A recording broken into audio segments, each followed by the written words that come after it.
Boa tarde a todas as pessoas que estão aqui conosco. Estamos na segunda sessão das comunicações síncronas, da rodada de apresentações na área de literatura, no segundo SED, Seminário de Discentes e Egressos aqui do Progel. Agora teremos a apresentação do trabalho de Kalene Manuela dos Santos, em coautoria com Diego Paulo da Silva e Edo de Oliveira Paz, trabalho intitulado Protagonismo Materno Negro na obra Poncia Vicência de Conceição Evaristo. Kalene, você tem 10 minutinhos para apresentar, fique à vontade.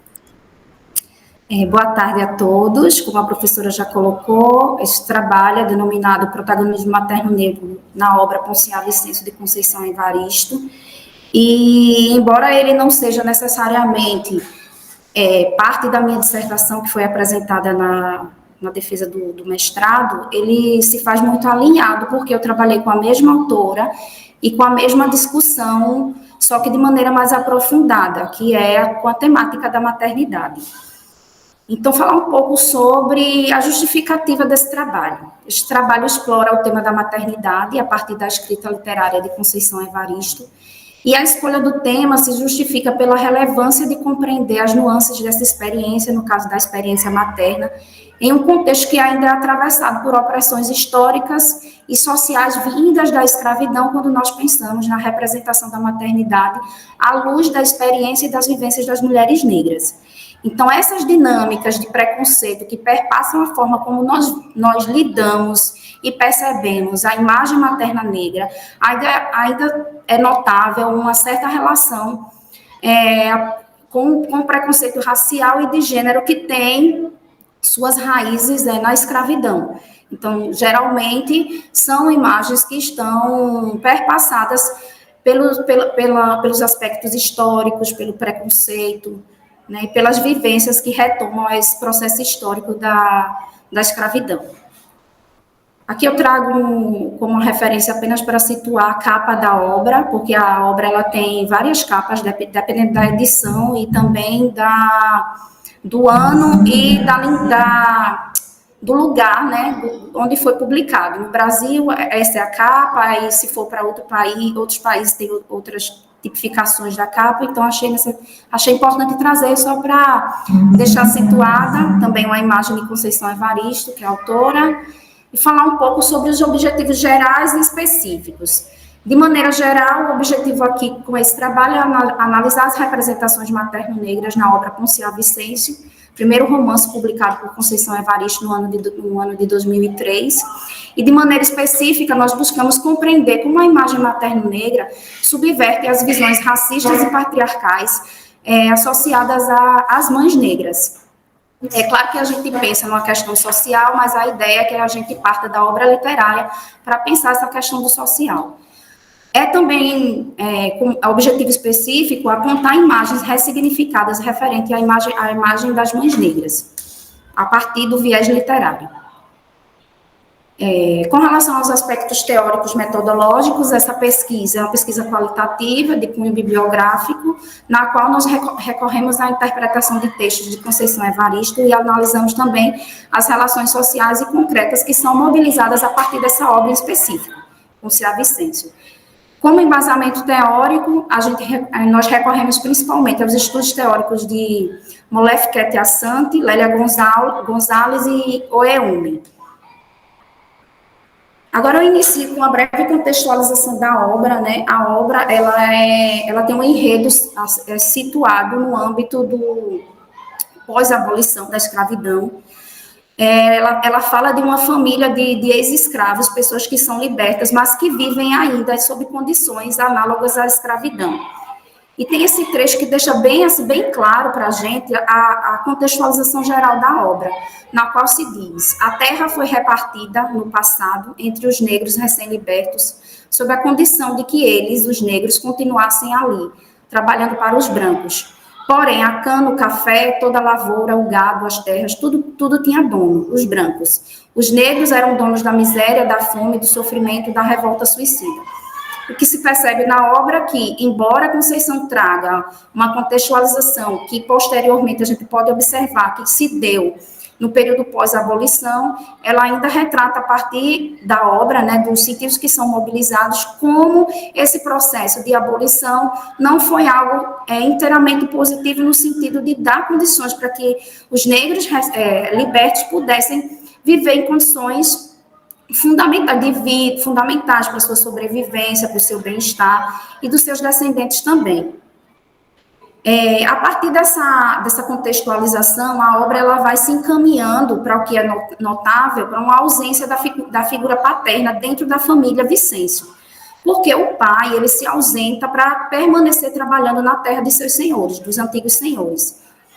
E em virtude disso, ele não parava em casa, vivia constantemente no trabalho da roça, nas terras dos brancos, e também não tinha tempo para ficar com a mulher e os filhos. Isso a gente percebe, assim, uma delimitação do papel materno dentro da estrutura familiar e da convivência. Essa configuração familiar na qual a gente percebe a ausência da figura paterna, ou uma aparição muito rara, ela vai abrindo espaço, então, para a sobreposição da figura materna, da mãe. Porque é a mãe que passa a reger ali a conjuntura familiar e, percebendo a ausência da figura paterna, ela não reclama dessa condição, porque ela se ocupava o tempo contando com a produção de suas vasilhas de barro. Então, a partir da utilização do barro e da criação de utensílios feitos dessa matéria-prima, Maria Vicêncio, que é a matriarca da família, ela passa a sustentar economicamente a família e também a manter a família, os filhos, no caso, unidos, a partir desse viés econômico. Era o que dava maior sustentação à família, já que a ausência do pai era notável. E o que a gente percebe é que essa conjuntura de ausência paterna e percepção de uma figura materna negra mais presente vai dando espaço para o deslocamento de uma família patriarcal tão notável, né, na sociedade brasileira, para uma família mais matriarcal, cujo centro é a mãe. E, a partir daí, a obra vai se delineando para essa percepção, para a confirmação desse olhar de protagonismo materno, dizendo que quando o pai chegava, era ela, no caso a mãe, quem determinava o que o homem faria em casa naqueles dias, o que deveria fazer quando regressasse para a terra dos brancos, o que deveria dizer para eles, o que deveria trazer da próxima vez que voltasse para casa. Era a figura materna quem enrolava as vasilhas em folhas de bananeira e palhas secas, apontava quem ia vender, estipulava o preço e ainda determinava para quem parte daquela produção poderia ser presenteada. Enfim, era a mãe quem conduzia todo o andamento da casa, inclusive da parte econômica. O pai, né, mesmo sendo pai na condição de pai, ele se permitia vivenciar essa realidade cuja mãe era, de fato, a protagonista.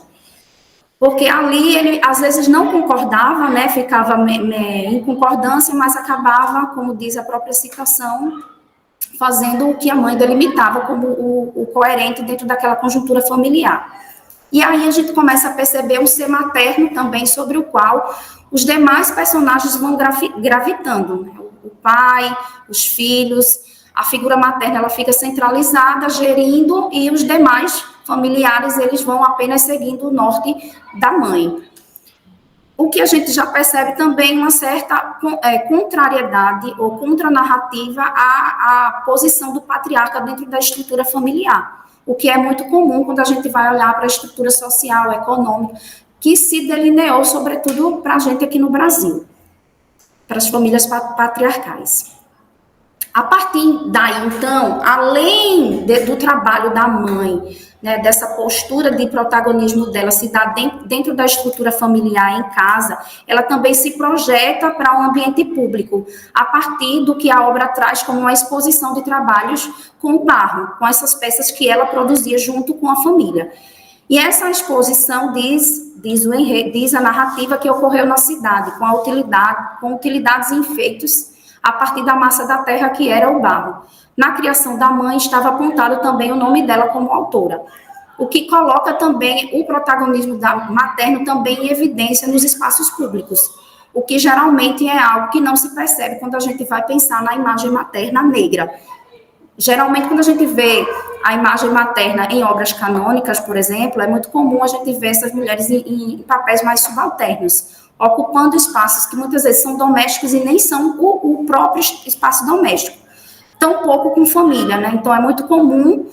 para aparecer em primeira linha uma família mais ligada aos seus senhores, as pessoas para quem essas mulheres trabalham, ou para quem elas se dedicam, muito mais do que a sua própria família, e muito mais ainda projetadas dentro de um espaço familiar que não é o seu.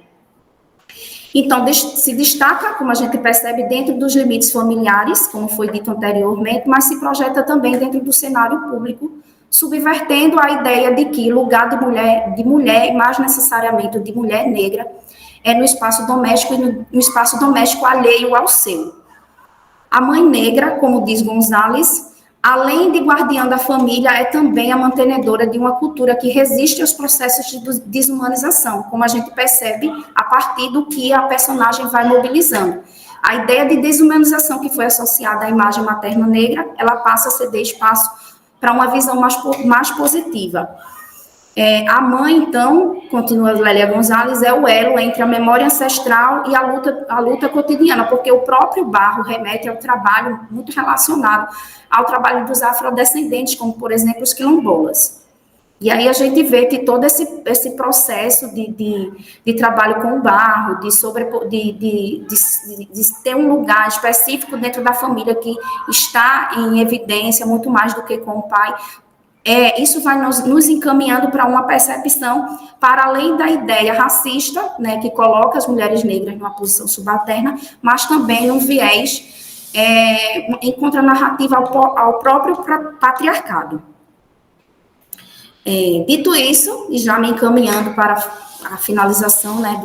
da apresentação, eu trago uma citação de Molefe Assanti, que ele diz que é importante trazer a experiência do povo negro baseada em aspectos africanos como um ponto essencial no combate ao preconceito e distorções históricas, já que muito do que estudamos sobre a história, a cultura, a política ou a economia africana foi orquestrada dentro do ponto de vista dos interesses europeus, estendendo-se também a muito do que a gente percebe quando a gente vai tratar do povo afro-brasileiro e o afrodescendente de maneira em geral. Então,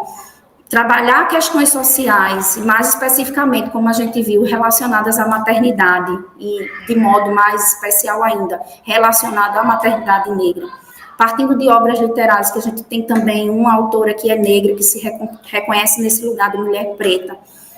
é muito importante porque a gente constrói um caminho para contra-argumentar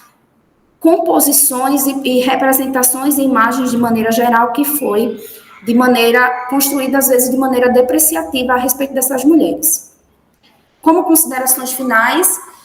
é perceptível que a maternidade surge redefinida sob uma perspectiva que subverte impressões preconceituosas, destacando estratégias de resistência que podem ser vistas por meio de imagens materno-negras, inscritas, em certa medida, para além de um ciclo canônico, patriarcal e racista que tem influenciado a forma como as mulheres negras ainda são vistas em nossa sociedade, especialmente aquelas que são mães, já que nós encaminhamos essa discussão no dia de hoje, mais centrada nas mulheres negras que são mães.